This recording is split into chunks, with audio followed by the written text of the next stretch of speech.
Paul Steer followed his sister's wishes when he buried Juliet, a Christian, in this Jewish cemetery.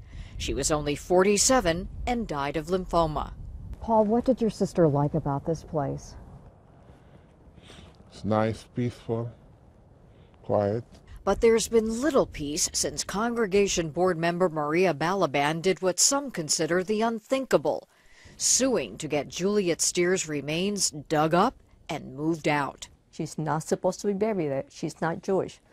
I had no idea what she was. Paul Steer was flabbergasted when Balaban's lawyer called him. So what is all this about? Well, my client don't believe your sister accepted the faith and she has to be exhumed. We're going to take her. I say, man, get out of here. You ain't nobody. You can't do that. Balaban is also suing her own congregation, even though they say she voted 2 years ago to create an interfaith section.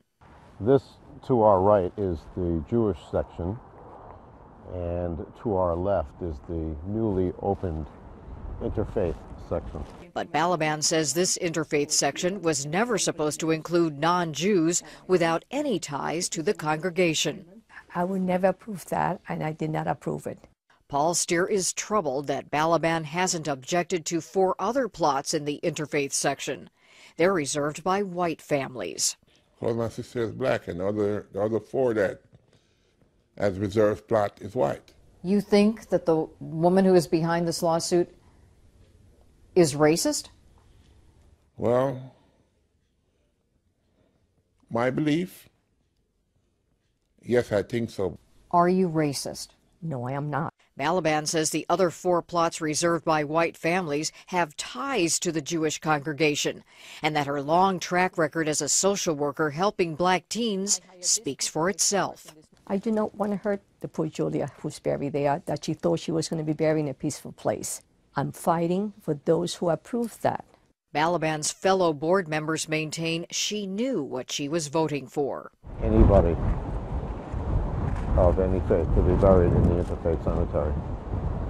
Do you think that Juliet should be moved? Absolutely not. The judge will give us justice, and I know my sister will be at peace. Next month, a judge may decide whether Balaban's religious objections will force Juliet Steer from her final resting place. Susan Candiotti, CNN, Colchester, Connecticut. No.